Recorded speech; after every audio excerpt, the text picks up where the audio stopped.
સુરેન્દ્રનગરના લખતર ખાતે 1 જાન્યુઆરી 2024ના રોજ બાબા સાહેબ ભીમરાવ આંબેડકરની મૂર્તિ અનાવરણનો કાર્યક્રમ યોજાયો હતો।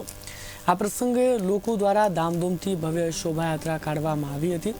આ કાર્યક્રમનું આયોજન લખતર તાલુકા યુવા ભીમ ગ્રુપ દ્વારા કરવામાં આવ્યું હતું। બાબા સાહેબની પ્રતિમાના અનાવરણમાં કાર્યક્રમ જોરાનગર વાડી પ્રમુખના અધ્યક્ષસ્થાને યોજાયો હતો।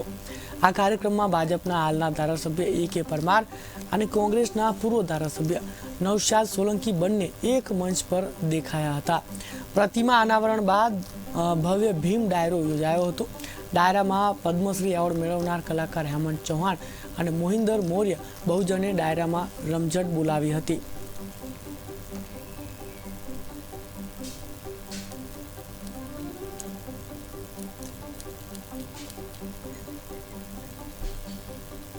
તો લખતર ખાતે આ કાર્યક્રમ યોજાયો હતો। લખતરમાં ધામધૂમથી ભવ્ય શોભાયાત્રા કાઢવામાં આવી હતી। લખતર દલિત સમાજના યુવા ભીમ ગ્રુપ દ્વારા આયોજન કરવામાં આવ્યું હતું અને ગુજરાતના જાણીતા લોકગાયક એવા હેમંત ચૌહાણ ઉપસ્થિત રહ્યા હતા। પદ્મશ્રી મોટી સંખ્યામાં દલિત સમાજના અને અન્ય સમાજના લોકો જોડાયા હતા। આ સાથે કોંગ્રેસના પૂર્વ ધારાસભ્ય નૌશાદ સોલંકી અને ભાજપના અત્યારના હાલના જે ધારાસભ્ય છે એ.કે. પરમાર તે પણ એક સાથે એક મંચ પર જોવા મળ્યા હતા।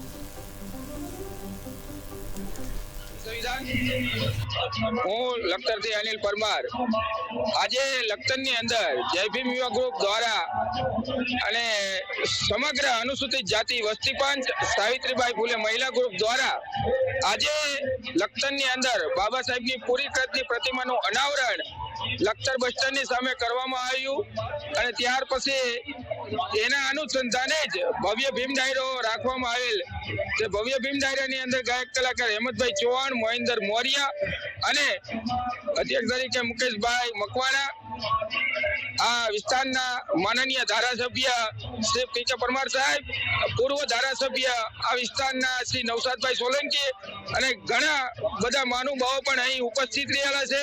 સાથે સાથે મોટી સંખ્યાની અંદર અહીં ભીમ બંધુઓ ઉપસ્થિત રહ્યા છે અને આજે લખતરની અંદર એક કહેવાય ને કે દિવાળીનો દલિતો માટે દિવાળીનો માહોલ આજે સર્જાયેલો છે। લખતર ખાતે છેલ્લા 15 વર્ષથી લખતરનું જય ભીમ ગ્રુપ છે, નવયુવાન દલિત સમાજના આગેવાનો અને યુવાનો દ્વારા એક બાબા સાહેબની પ્રતિમાના પ્રતિષ્ઠા મહોત્સવ માટે લગભગ 15 વર્ષથી ઝઝૂમી રહ્યા હતા અને અથાગ મહેનત, સમાજનો સહકાર, આગેવાનોનો સહકાર, આ બધાના અંતે આજે 2024ના નવા વર્ષના પહેલા જ દિવસે જ્યારે સમગ્ર દેશ આજના દિવસને શૌર્ય દિવસ તરીકે ઉજવી રહ્યો છે, એ દિવસે આજે પૂજ્ય બાબા સાહેબની પ્રતિમાનું લખતર ખાતે અનાવરણ થયું છે।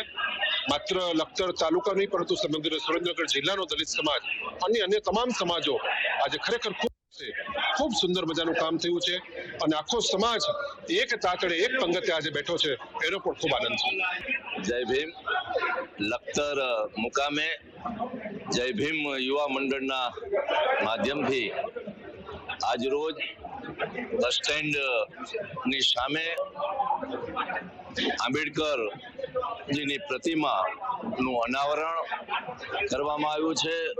ભારત રત્ન, વિશ્વ વિભૂતિ, બંધારણના ઘડવૈયા, જેણે આ દેશને વિશ્વની અંદર મોટામાં મોટી લોકશાહી એનું એક બંધારણ આપી અને આ દેશ લોકશાહી રીતે કઈ રીતે ચાલશે એ પ્રકારનું કાર્ય ડોક્ટર બાબા સાહેબ આંબેડકરના માધ્યમથી થયું છે અને ત્યારે દલિત સમાજ એના ઉત્થાન માટે, એના વિકાસ માટે ડોક્ટર બાબા સાહેબ આંબેડકરે જે બંધારણની અંદર જોગવાઈઓ કરી છે અને એના કારણે આજે સમાજનું ઉત્થાન થયું છે, વિકાસ થયો છે।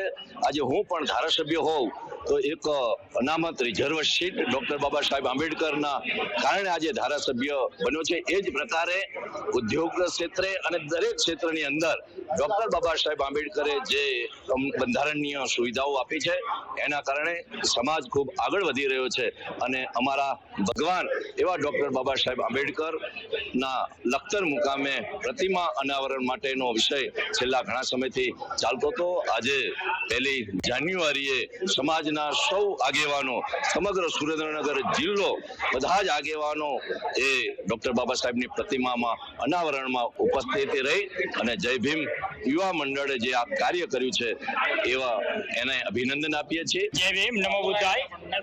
આજે લખતર મુકામે સમગ્ર અનુસૂચિત જાતિ સંગઠન દ્વારા ડોક્ટર ભીમરાવ આંબેડકર સાહેબની, ભારત રત્ન ડોક્ટર ભીમરાવ આંબેડકર સાહેબની જે પૂર્ણ કદની પ્રતિમા મૂકવામાં આવી છે, એમાં સમગ્ર સમાજ અને સમગ્ર દલિત સમાજ, સમગ્ર સુરેન્દ્રનગર જિલ્લા સમાજ વતી અમે ગર્વની અને હર્ષની લાગણી અનુભવીએ છીએ.